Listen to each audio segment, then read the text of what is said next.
Yes, there are a lot of things that can affect our mental health, and there are a bunch of things that can cause mental health challenges that are way beyond our control. That is true. But what is also true is the fact that there are a number of things that we can do every day as part of our daily routine to nurture, protect, and promote our mental health. And some of these things are not even that complex. Those are the things I want to talk about today.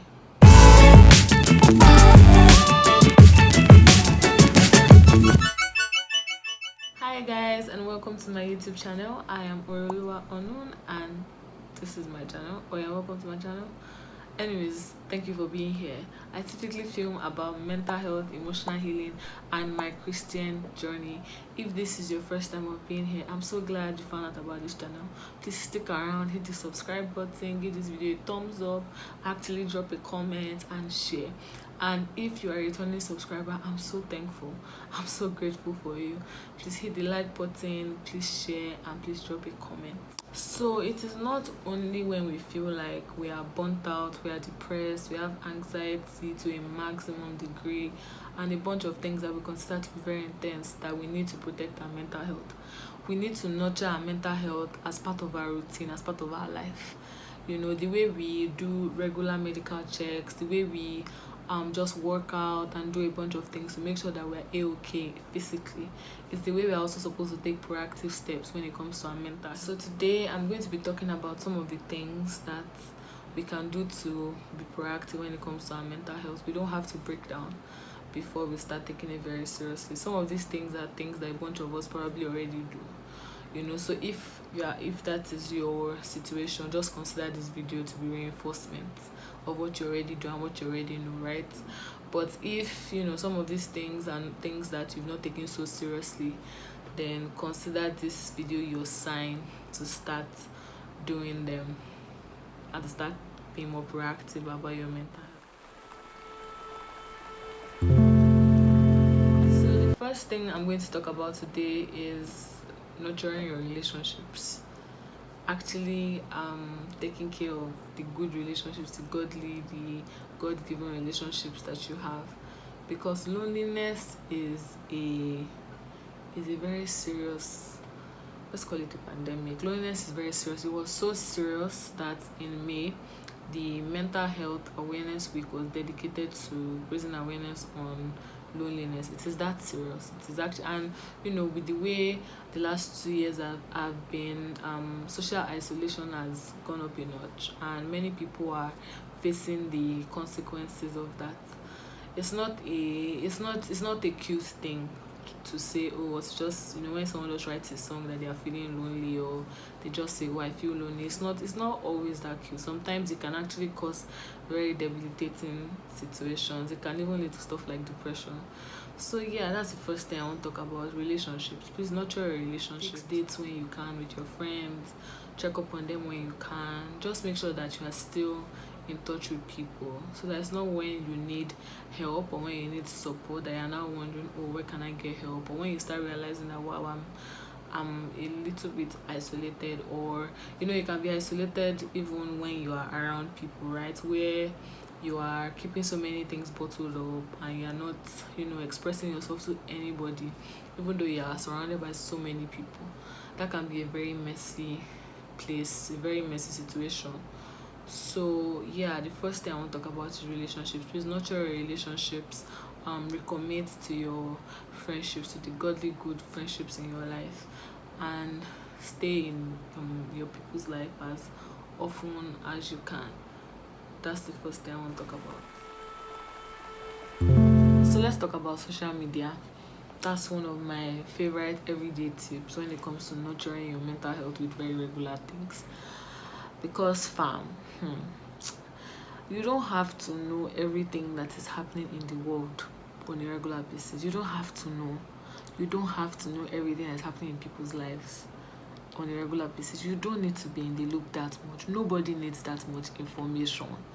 You know, you can take a break from time to time.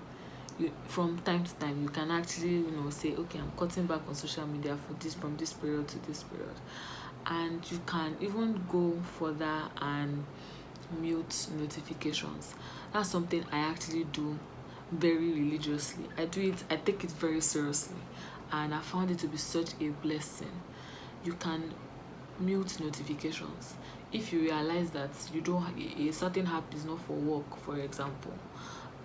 You don't need it for work in that moment on that day, or for anything, even for leisure, if it's not that compulsory, if you don't need it 100% in that period, you can mute notifications. You can even mute notifications for weeks. I don't even mean like, the way WhatsApp is where you have groups that you just mute. I mean, you can mute the entire app. You can mute Instagram. You don't need to know. Do you need to know every time someone likes your picture? I'm just curious, like, do we need to know? Do we really, like, why can't we just come back online and just say, oh yeah, these people liked it, okay, that's fine. Like, you don't need to get every notification that comes to your phone. And this is extremely important because social media, generally speaking, comes with a lot of anxiety, with a lot of envy, with so much. It is obviously a blessing in many regards, right? But it can also come with a lot of negative emotions when we tabernacle there, when we stay there, when we tarry there, like we're tarrying at the feet of Jesus. It can actually have very negative effects if you consume it too much. So if you don't have to 100, if it's not that serious, if you don't have to 100%, cut back on your intake. There are a lot of apps that even log out people once they are spending so much time on the app. Yeah, that is something that a lot of people already do, but I'm advocating for muting notifications because I even feel like this is not even just about social media, and this is something I have found to be personally very helpful.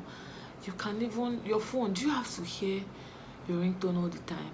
Except like you're working, it's like work hours when you need to pick calls, or if you're working from home, or hybrid situations where you need to talk to people during work hours. That's different. But when it's not that, does, like, must you, I don't know, I just feel like, is it that compulsory to to hear when your phone is ringing? Why can't it wait if it's not that important? If it's just a cordial, why can't you call back? Why must you? Honestly, it's not that serious all of the time. Please allow yourself to breathe. Allow yourself to pause. You can call people back. You can put your phone on do not disturb.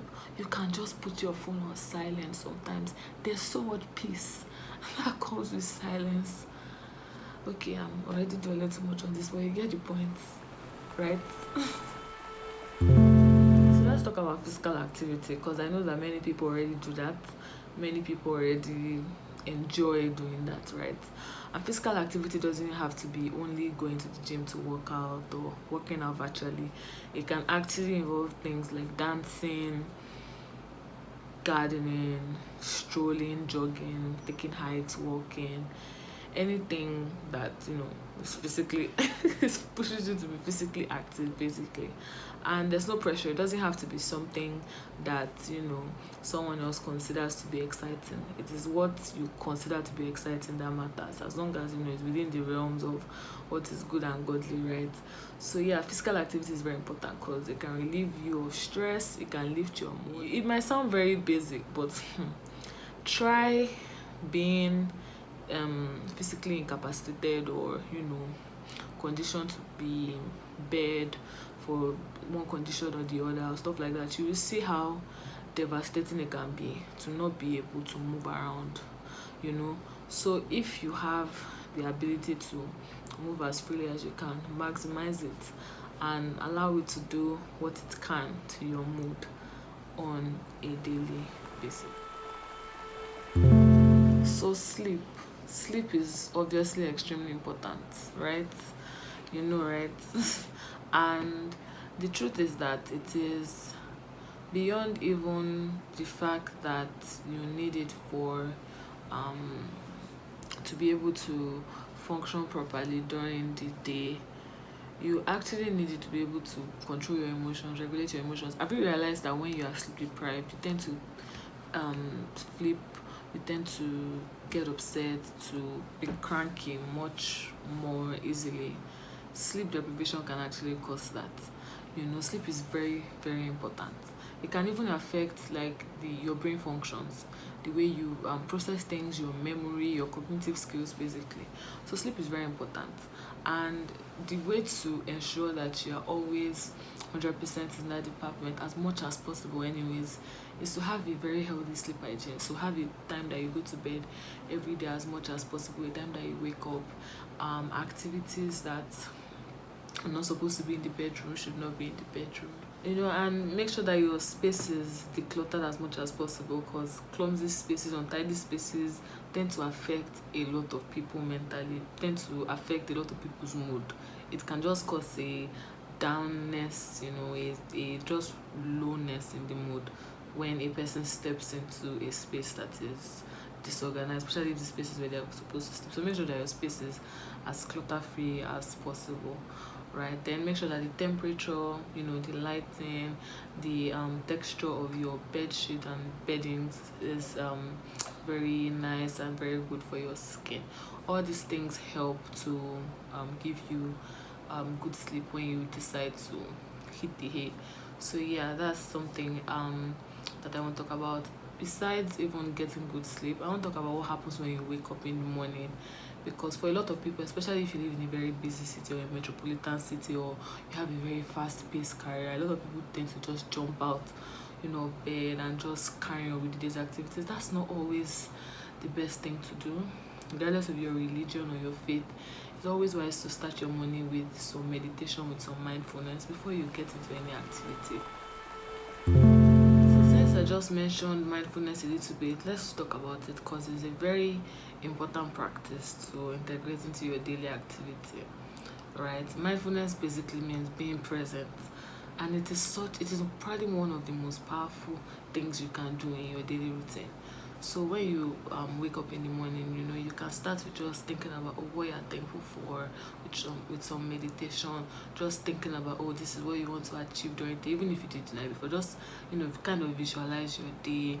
And then you can even lay your bed. There's something very empowering about when you start our day with laying. I don't know if you've noticed, when you start your bed with laying, when you start your day with laying your bed, it gives you a sense of control and power, like, yes, you are already putting things in order for the day. And then when it's time for you to eat, whether breakfast, lunch, or dinner, or any meal of the day, or even snacks, be present while eating. Don't be eating. And I have been guilty of doing that while eating. I usually find it very difficult to not do other activities.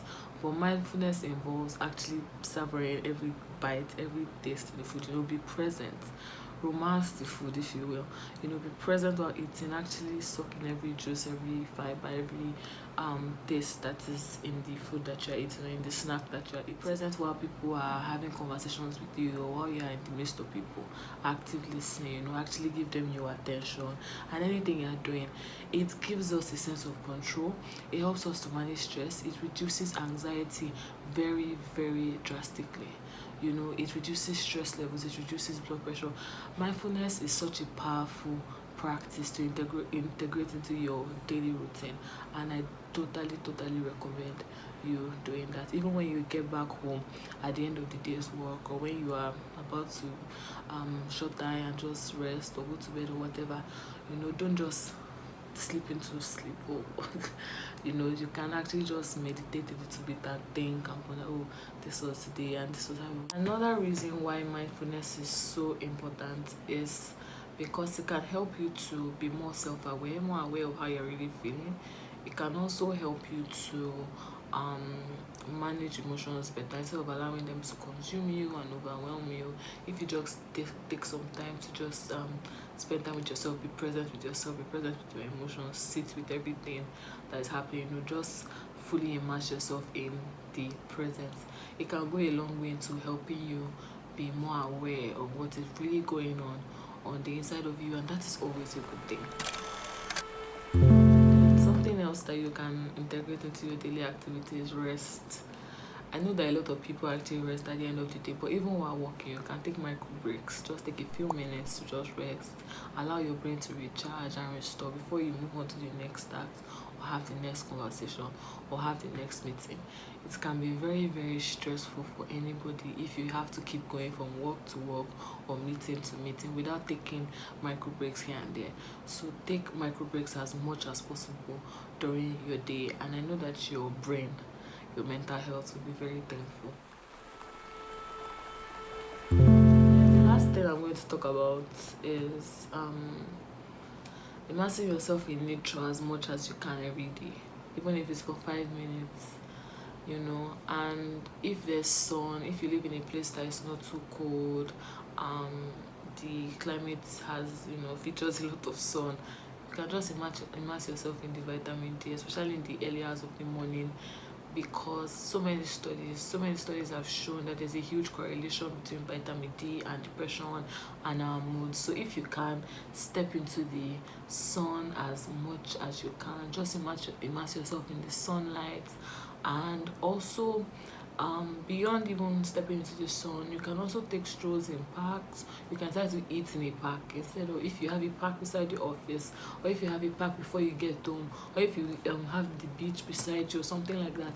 You can just take some time to just go there and just immerse yourself in all the wonderful things God has created, and just allow the medicine that is nature to just bless you and comfort you and infuse you with creativity and joy and calmness and happiness and all the good feelings that come from being in nature. Now, I want to say that it is very possible for a person to do all these things on a regular basis and to still not feel 100% mentally healthy, and that might be a sign that there's something much deeper going on. And then in such a case, I would totally recommend you seeing a mental health professional to help you dig deeper and find out what is really going on. In a case where a person is depressed, for example, their sleep might easily be affected. They can have insomnia. So regardless of even practicing sleep hygiene, it may not really make that much of a difference. So if you realize that you practice all these things on a daily basis and it's not really helping, it may be a sign that there's something much deeper going on and you need to see a mental health professional. But if that is not the case, these are very proactive things that you can do to make sure that you are in the best place possible when it comes to your mental health on a regular basis.